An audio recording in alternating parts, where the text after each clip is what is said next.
औज़ुबिल्लाहिमिनश्शैतानिर्रजीम बिस्मिल्लाहिर्रहमानिर्रहीम अस्सलामुअलैकुम वरहमतुल्लाहि वबरकातुहू। मैं हूं आपका मेज़बान हकीम लियाकत अली खिची और आप देख रहे हैं हमारा यूट्यूब चैनल हर्बल वर्ल्ड। और मौजू है हमारा आज का जी चंबल, जिसको सोराइसिस भी कहा जाता है। दोस्तों, चंबल या सोराइसिस इंतहाई डीठ मर्ज है जिस पर कोई एंटीबायोटिक, कोई एंटी एलर्जिक, कोई एंटी फंगल, कोई मरहम, कोई क्रीम जो है वो असर नहीं करती। और इस में मुब्तला मरीज़ जो है वो बेचारे साला साल इस मर्ज़ में रगड़ते रहते हैं, बेचैन रहते हैं, पैसा वक्त बर्बाद करते हैं, लेकिन इस मर्ज़ से छुटकारा हासिल नहीं पा सकते। अलबत्ता तिबी असूलों कवानीन को फॉलो करते हुए इस मर्ज़ का शाफ़ी इलाज तिब ख़ुसूसन कानून मुफ़रद अज़ा में मौजूद है, जिस पर आज हम बात करेंगे। तो अपने टॉपिक की तरफ बढ़ने से पहले आपसे गुजारिश है कि अगर आपने हमारा ये चैनल सब्सक्राइब नहीं किया तो जल्दी से इसे सब्सक्राइब कर लें और साथ लगे घंटे के बटन को भी दबा दें, ताकि तिब सेहत के मौजू पर हर नई आने वाली वीडियो आपको सबसे पहले मिल सके। तो सबसे पहले हम इसका जो है वो तारुफ जो है वो कर लेते हैं। ठीक है जी, कि इसकी तारीफ़ जो है यानी वो क्या बनती है इस मर्ज़ की। उसके बाद, क्योंकि जब तक हमें किसी मर्ज़ की जो है वो तारीफ़ मालूम नहीं होगी तो उस वक्त तक हम उस मर्ज़ का ना असबाब जान सकते हैं, ना उसकी अलामात को जान सकते हैं और ना उसका शाफ़ी इलाज मालूम कर सकते हैं। एक बात और जहन में रखें कि जो लोग इस वीडियो को पूरा देखने की बजाय उसको फ़ौरन स्किप कर देते हैं, ना असबाब को जानने की ज़हमत गवारा करते हैं, ना अलामात को पहचानते हैं, डायरेक्ट वो गए इलाज पर, नुस्खा देखा, बनाया, इस्तेमाल किया और फिर शिकवे शिकायत करने शुरू कर दिए जी कि आपने नुस्खा बताया था, इलाज बताया था, वो तो मुझे आराम ही नहीं आया, उसने तो काम ही नहीं किया। भाई, बात यह है कि अगर 2-4 मिनट आप इन असबाब व अलामात को सुन लेंगे तो तभी आपको इलाज फ़ायदा देगा। अगर आप ये 2-4 मिनट की जहमत गवारा नहीं करेंगे तो फिर ये इलाज आपके लिए फजूल है, ये क़तई तौर पर आपको फ़ायदा नहीं दे सकता।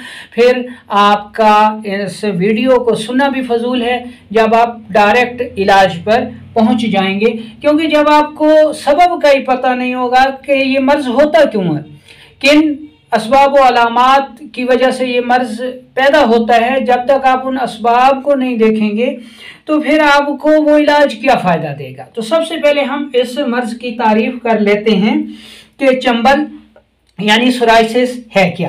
दोस्तों, चंबल यानी सोराइसिस ये ख़ारिश की बिगड़ी हुई शक्ल है जो अमूमन जल्द ख़त्म नहीं होती और ये इंतहाई डीठ मर्ज़ है जो मुश्किल से ही ठीक होती है। अब हम चलते हैं इसके असबाब देखते हैं कि किन असबाब की वजह से ये पैदा होती है। ये मर्ज़ यानी चंबल या सोराइसिस जो है ये खिलते सौदा के ताफुन की वजह से पैदा होती है। इसमें बवासीरी जहर पैदा हो जाता है, उजलात की सोजिश हो जाती है, तुरशी, तेज़ाबियत, खून का गाढ़ापन, खुश्क व जिनसी माहौल और ऐसा माहौल जिसमें मर्द व ख़वातीन जो हैं वो इकट्ठे काम करते हैं, ये इस मर्ज़ के जो है वो अहम तरीन असबाब हैं। अब हम देख लेते हैं कि इसमें अलामात कौन कौन सी आती हैं। तो दोस्तों, जिस मकाम पर चंबल पैदा होती है सबसे पहले इस मकाम पर छोटे छोटे गुलाबी रंग के मुख्तलिफ साइज़ के उभार पैदा होते हैं जिनकी सतह से छिलके उतरने लगते हैं और ये उभार फिर आहिस्ता आहिस्ता बढ़ने लगते हैं और इन पर शदीद ख़ारिश होती है और इसके साथ साथ नई फिंसियाँ भी पैदा होकर ये मर्ज़ बढ़ता चला जाता है।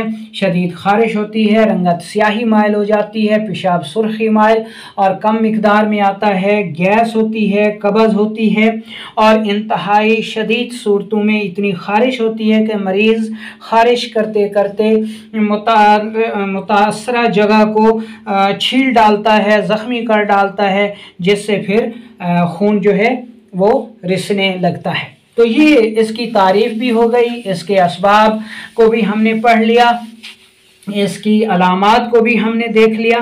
तो अब हम चलते हैं इसके इलाज की तरफ कि इसका इलाज जो है वो किन असूलों पर जो है वो करना चाहिए। दोस्तों, ये मर्ज़ जो है चंबल यानी सोराइसिस, ये दो सूरतों में सामने आता है। ठीक है, दो सूरतों में सामने आता है। कौन कौन सी? नंबर एक सूरत है उज़लाती आसाबी, ठीक है जी, और इसकी दूसरी सूरत है उज़लाती गुदी, ठीक है जी। अच्छा, ये जो उज़लाती आसाबी सूरत है, इसमें ये मर्ज़ जल्द जो है वो सेहत याब हो जाते हैं, ऐसे मरीज़ जल्द सेहत याब हो जाते हैं। लेकिन जो उज़लाती गुदी सूरत है, ये बहुत डीठ सूरत है और इसमें मुश्किल से ही जो है शिफा याबी होती है, क्योंकि मरीज़ और मुआलिज दोनों बहुत जल्द जो है वो मायूस और नाउमीद हो जाते हैं। लेकिन मायूसी जो है वो गुनाह है। तो अब हम उज़लाती गुदी सूरत का जो है वो इलाज बताने वाले हैं। सबसे पहले तो आपने प्रोटीन, तुर्श, तेज़ाबी और सौदावी, ठीक है, ये अग़ज़िया जो हैं इनको बंद कर देना है। ठीक है जी, ये बंद कर देनी है, नहीं खानी, और इनकी जगह जो है वो फैट्स या फिर कार्बोहाइड्रेट्स यानी बलगमी ग़िज़ाओं का इस्तेमाल करना है। ठीक है जी, सबसे पहली सूरत तो ये है कि फैट्स या फिर कार्बोहाइड्रेट्स वाली ग़िज़ाएँ इस्तेमाल करनी है। अब हम चलते हैं इलाज की तरफ कि इलाज में जो कानून मुफ़रद अज़ा के मुआलजीन हैं, अगर उज़लाती आसाबी सूरत है तो उसको उज़लाती गुदी कर दें, और अगर उज़लाती गुदी सूरत है तो ये इंतहाई सूरत है, और ये तब होती है जब जिस्म में हरारत और रतूबत इंतहाई कम हो जाती है। तो फिर इसका इलाज आपने गर्म रतूबात से करना है, और गर्म रतूबात कौन सी होती हैं? आसाबी गुदी। ठीक है, आसाबी गुदी में आप किसी भी दर्जे की दवा यानी मुहर्रिक शदीद, मुलय्यन, मुसिल, अक्सीर और तरियाक इस्तेमाल कर सकते हैं, और इन्हीं अद्वियात के सफ़ूफ़ को वैज़लीन में मिलाकर बतौर मरहम भी आप इस्तेमाल कर सकते हैं। अब जो हम ये इलाज बता रहे हैं अवामुन्नास के लिए, तो अवामुन्नास को भी चाहिए कि चूँकि ये एक डीठ मर्ज़ है, इसलिए मुआलिज से ही अपना इलाज करवाएं। हाँ, अलबत्ता मामूली मर्ज़ है तो फिर हम इसका घरेलू सतह पर आपको इलाज बता रहे हैं, वो आप कर सकते हैं, इंशाअल्लाह फ़ायदा मिलेगा। लेकिन अगर मर्ज़ शदीद है तो फिर आपने अपने मुआलिज से ही रजू करना है। इलाज के तौर पर आपने 3 चीज़ें लेनी हैं। कौन कौन सी? नंबर 1 पर है धमासा, ठीक है जी। नंबर 2 पर है शहतरा। ये आपको चीज़ें बहुत आसानी से पंसार से मिल जाएंगी, धमासा, शहतरा, और तीसरी चीज़ है इसमें गंधक आंवलासार। ठीक है, ये आपने 3 चीज़ें लेनी हैं, और ये तीनों आपने, ठीक है जी, बराबर वज़न लेनी है। ये तीनों चीज़ें बराबर वज़न लेकर इंतहाई बारीक, ठीक है, पाउडर कर लें। ठीक है जी। अब ये 250 मिलीग्राम, वो चाहे कैप्सूल में भर लें या गोली बना लें, तो ये आपने सुबह, दोपहर और शाम इस्तेमाल करना है। ठीक है जी, ये आपकी जो है वो खाने वाली खुराक बन गई। ठीक है जी। अच्छा, अब आपको एक मरहम बताई जा रही है जो कि इस खाने वाली दवा के साथ आपने लाजमी इस्तेमाल करना। ठीक है जी। अच्छा, ये धमासा, शाहतरा और गंधक आमलासार बराबर वजन लेकर सफूफ कर लें। ठीक है, और इसको जो है कपड़ छान कर लें। ठीक है, यानी इंतहाई बारीक सफूफ होना चाहिए। अच्छा, ये जो सफूफ है धमासा, शाहतरा और गंधक आमलासार का, ठीक है, ये आपने लेना है जी 1 तोला। 1 तोला ये सफूफ ले लें। और पेट्रोलियम जेली, ठीक है जी, वैसलीन या फिर पेट्रोलियम जेली, ये आपने लेनी है जी 9 तोला। ठीक है जी। अब आपने करना क्या है, आपने ये करना है कि इस पेट्रोलियम जेली को पिघला लेना है। जब ये पिघल जाए आग से उतार लें। ये सफूफ धमासा, शाहतरा और गंधक आमलासार का सफूफ 1 तोला लेकर इसको इस पिघली हुई पेट्रोलियम जेली में डाल देना है। जब आप आग से उतार लेंगे तो फिर ये सफूफ डाल के इसको थोड़ी देर के लिए रख दें, ये जम जाएगी। फिर पेट्रोलियम जेली अपनी असल शक्ल में आ जाएगी। इसको किसी साफ़ शीशी में बंद कर लें और ये मरहम जो है वो साफ़ पानी के साथ चंबल सोराइसिस वाली जगह को धोने के बाद ये लगा दें। सुबह शाम लगाएं, 1 हफ्ता लगाएं, 15 दिन लगाएं, 1 माह लगाएं, तो इसी अरसे में जो है अल्हम्दुलिल्लाह ये मर्ज़ दूर हो जाता है। ठीक है जी।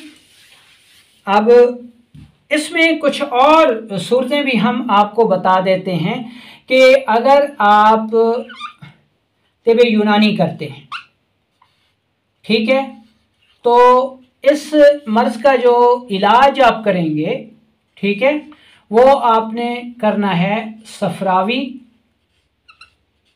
अद्वियात से, या फिर जो है वो इंतहा पर आप बलगमी अद्वियात भी दे सकते हैं।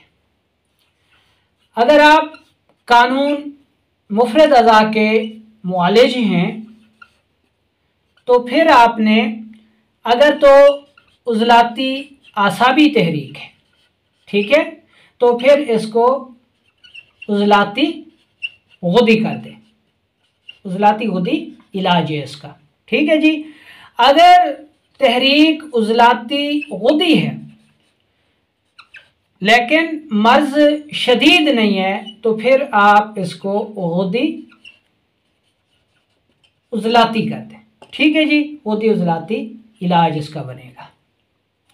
अगर मर्ज़ शदीद है, ठीक है, तो फिर आपने उज़लाती गुदी का इलाज जो है वो गर्म रतूबात से करना है और आपने इसको आसाबी गुदी इलाज देना है।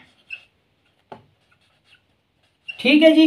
अच्छा, अब अगर आप आयुर्वेदिक करते हैं, ठीक है, तो ये जो मर्ज़ है ये चूँकि इसका बवासीरी जहर की वजह से है, तो इसमें आपने जो इसका सबब है वो वात है, वात खिल्त का ताफुन है, और इसका जो इलाज है, ठीक है, वो होगा आपके पास पित्त या फिर कफ। इब्तदाई दर्जा है तो पित्त वाली अद्वियात से करें, इंतहाई दर्जा है तो कफ वाली अद्वियात से आपने इसका इलाज करना है। अगर आप हिजामा स्पेशलिस्ट हैं, ठीक है, तो इस मर्ज़ का जो सबब है वो बवासीरी टॉक्सिन है। ठीक है, और आपने इसका जो इलाज करना है वो सुन्नत पॉइंट में से 1 नंबर और 55 नंबर पॉइंट्स जो है वो आपने इस पर तरकपिंग करनी है, और कानून मुफरद अज़ा के मुताबिक जो उज़लाती आसाबी एरिया है, ठीक है जी, इस पर तरकपिंग करनी है। ठीक है, अगर उज़लाती असाबी तहरीक हो। अगर उज़लाती गुदी तहरीक है तो फिर आप गुदी उज़लाती वाले एरिया में, ठीक है, या फिर आसाबी गुदी एरिया में जो है वो आप मसाज कपिंग करेंगे। यानी अगर आसाबी गुदी पर करेंगे, आसाबी गुदी जो कि बाईं टांग बनती है, तो इस पर आप मसाज कपिंग जो करेंगे तो वो करेंगे आप 6 नंबर रोगन से। ठीक है जी। इससे आप जब तर कपिंग करेंगे यानी मसाज कपिंग करेंगे तो इंशाल्लाह कुछ ही अरसे में 2-3 सेशन देने से आपका जो मरीज़ है वो इंशाल्लाह शिफायाब हो जाएगा।